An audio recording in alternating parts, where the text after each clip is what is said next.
The true crime genre is one that I love to indulge in.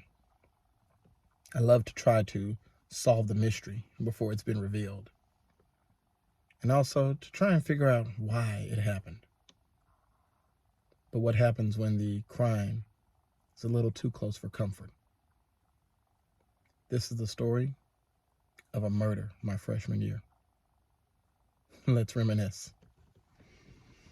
So 2002, I'm a freshman at Baylor University, and I am a member of the Baylor Interdisciplinary Corps.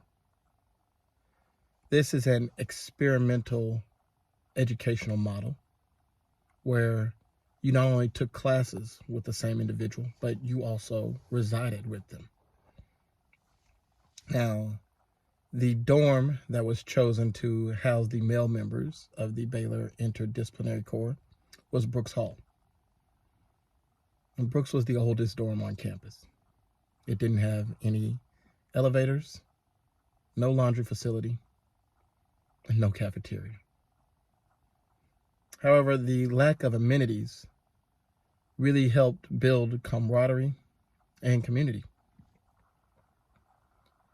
Now, one thing that you learned very early on, being a member of the Interdisciplinary Corps, was that it was very difficult to skip classes.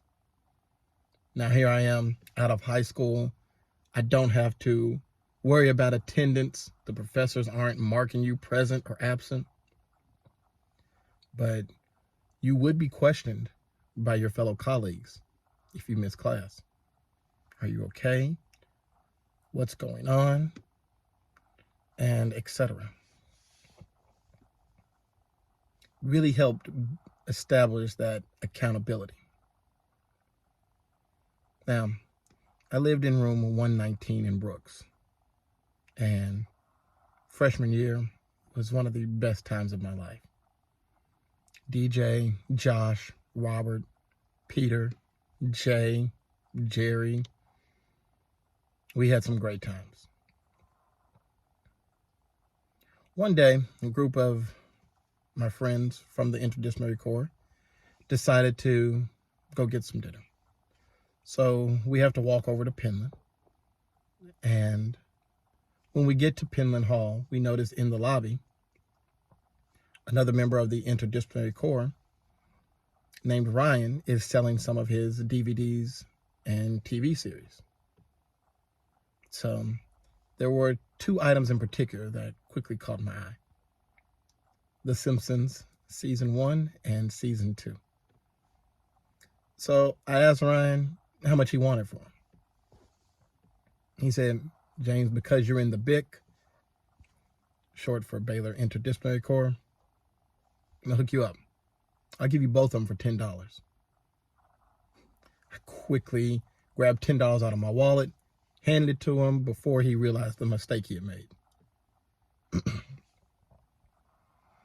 We would go to Penland often, as that was the closest cafeteria to us. We continued to see Ryan selling his movies. And we finally stopped and asked him, why? Why are you selling all your stuff? And Ryan said that he was trying to save up money so he could take his girlfriend out to the dance. So we all thought that was very nice, very sweet gesture. And other people brought movies from him to help support his cause. Well, as the weeks passed, we started seeing less and less of Ryan. Didn't really see him around the dorm.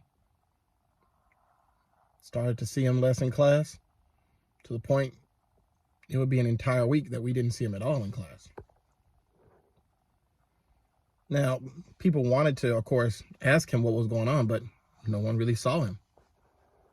So they also asked his roommate, but his roommate didn't really notice anything.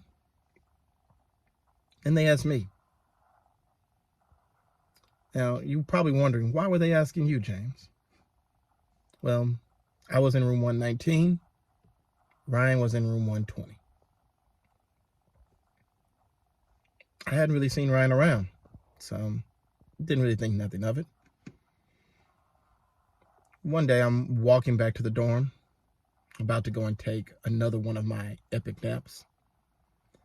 And I see Ryan coming towards me. So I'm like, hey, there's Ryan. So making small talk as we're going to cross each other on the sidewalk, I said, hey, Ryan, what's up? I haven't seen you in a while.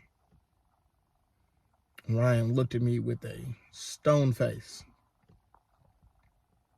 He walked up to me, put his hand on my shoulder, and he said, James, no matter what you hear, everything's going to be all right, and I'm okay. Okay, that was awkward. I hadn't heard any rumors or anything, and he seemed to be in good health, so I honestly had no idea what he was talking about, but I really didn't care. Wanted to get to my nap.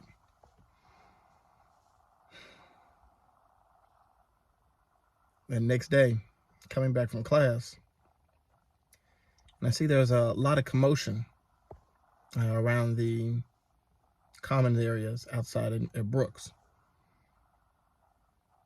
So I didn't want to really approach the commotion, but I asked some people around what had happened. And they said that Ryan's family had been murdered. And I really took that to heart. I mean, I'm worrying about essays and projects and tests and things like that, but in that moment, none of that seemed to matter. I went to my room, I called my mom, told her I loved her, and I just thought about what if that happened to me? Freshman, just starting out on your own life, and your whole family's taken from you. I saw Ryan being led away by his grandmother, and his face was blood red. You could tell from crying. And it was really a tough moment. A couple of days passed, and we noticed there was a cop outside of room 120. So I immediately went to the hall director and said, what's going on? He brushed it off. He told us to ignore and do not interact with the officer. Just go about our day like nothing has happened.